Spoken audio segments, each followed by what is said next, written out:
looking up at the monitor here, and they're talking about the imminent attack that's coming. Has Obama spoken to Congress yet? From the war room. Does it matter? Well, I mean, yeah, apparently it doesn't. I mean, they let him get away with it once, and so like Bashar Assad, they let him get away with it once, so he's going to do it again. From the War Room, it's America's Morning Show with Quinn and Rose, coast to coast on XM 244 and a bunch of local affiliates near you. Also, iHeartRadio. I wonder if there are any aspirin factories over there, because remember that bold statement that Bill Clinton made? That's right. When he dropped it on an aspirin factory. Yeah, maybe we could do something like that. You and I were on vacation in Hilton Head, South Carolina, the day that he did that. And he did it to distract from the fact that Monica Lewinsky was going to do her deposition the next day. Amazing, isn't it? Absolutely amazing. And he killed the janitor.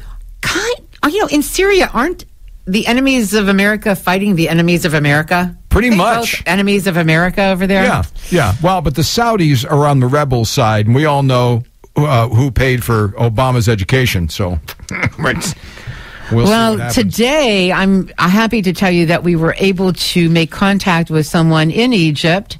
His name is Dr. Freddie Al-Bayadi, and he is on the program with us right now. Doctor, it's morning for us. I know you're about 6 hours ahead or something. How are you today? Good morning. I'm fine. I think he said he's fine. Okay. Hey, can you hear us okay? Yes, I can hear you. Oh, very good. Listen, I know that you are you resigned as a member of parliament in Egypt. One of the things that you have always wanted to do was to work together with the Muslims in that country. As a Christian, you are a Coptic Christian. You're director right now of the Salem Medical Center in Egypt. But I think that what most people don't understand is what's happening to the Christians right now in Egypt. And quite frankly, we haven't heard a lot of follow-up because now Syria has taken the stage in our media, and we're not hearing as much about Egypt as we were maybe even a week ago. Can you tell us, let's start right now. Let's start with what's happening right now in Egypt. What's going on? Yeah. What's happening with let's start with what happened with the revolution against Mubarak's regime. The Egyptian people made this revolution, actually not personally against Mubarak only, but they were asking for decent living, for freedom, and for social justice. And when the Muslim Brotherhood took over, they gave many promises before they get into authorities that they will meet the requirements of the revolution in January 2011. And I personally was appointed by the President Morsi, appointed me in the parliament as a senator, and I joined the parliament in order to meet the requirements of the revolution. But they turned out to be all their lies, all the promises they worked against them. They promised democracy, but the first declaration that was made by the president, the ousted president in last September, it was a kind of dictatorship declaration. He got all the authorities in his hand, and even in the parliament, they were actually excluding all other political groups, all minorities. They wanted to monopolize all the political positions and all the governing positions. And that was actually unbearable by everybody. And that's why the June 30th second wave of revolution started. And you saw that the unprecedented number of people, millions, who were in the streets asking for the president to move, to be ousted.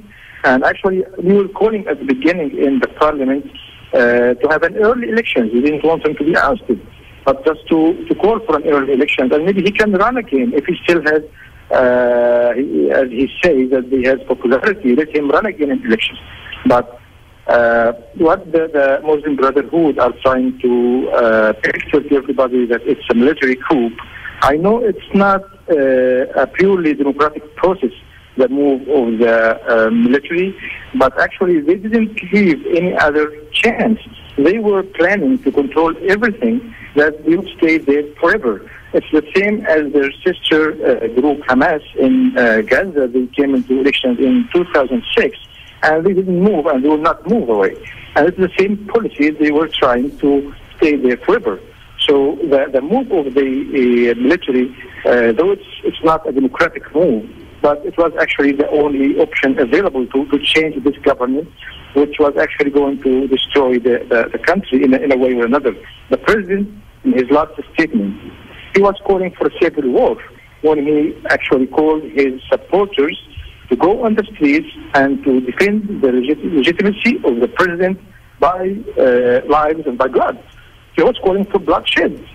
So when the army made this move, they were actually preventing the country from going into a civil war.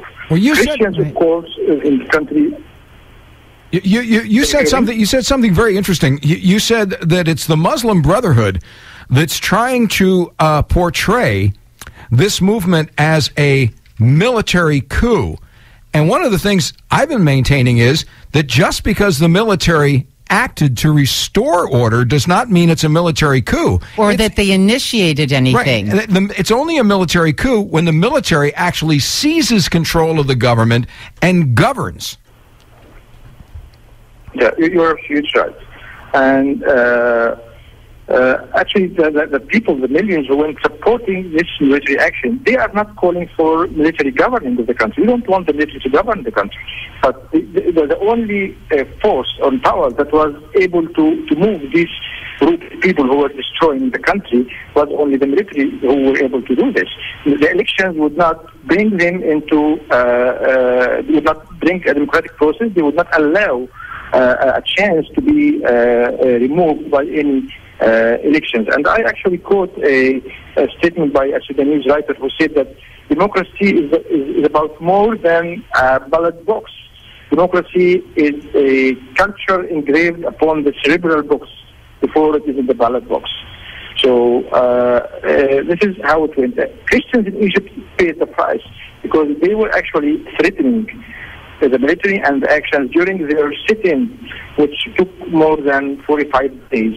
And it was not a peaceful sit-in, but it was actually, they had weapons inside. They were calling and threatening the Christians and the army. And when the army broke this sit-in, they started to burn churches and kill Christians, and more than 70 churches were burned. And we as Christians, we paid the price, and we are not angry because we are ready to pay the price for the sake of our country. We don't call other countries or America, for example, to interfere because of Christians. But we are just calling to see the actual view, what's good for the sake of the country, and also what's good for the sake of the states. And I believe it's not for the interest of the states to keep this group, which were actually very closely connected to terroristic groups and Hamas, Al-Qaeda group. They all support this Muslim Brotherhood country and they have group, and they have a clear partnership with them. So I don't believe it's for the U.S. interest to support this group. Also for the Suez Canal security, for the friendly relations with USA, for the relations with the pro-American Gulf Arabs and Jordanians, for the against terrorism. Well, we appreciate your efforts, and I was certainly really wish you luck in this. We do. We want people to understand what's happening there, what's happening to Christians. I think you made an excellent point in terms of defining a coup. I mean, because there's always been some sort of revolution going on in Egypt, but it is significant that we define the current situation in Egypt and whether or not it is a military coup. And I think you helped us on that as well. So I just want to say God bless you, and we support you. Just know that we're out here and supporting you. And sometimes the connection isn't that great, Doctor. So we're going to let you go. But you did a wonderful job here on the show. You made a great point. You said democracy is about more than the ballot box. And there's a lot of tyrants that have been elected democratically. I think that his point about, he said, and I quote, he said that he, as a Christian, is willing to pay the price for the sake of his country. And I think that is very powerful, something that even that here we can identify with. So thank you to the doctor for coming on the program Thank today. you, Doctor.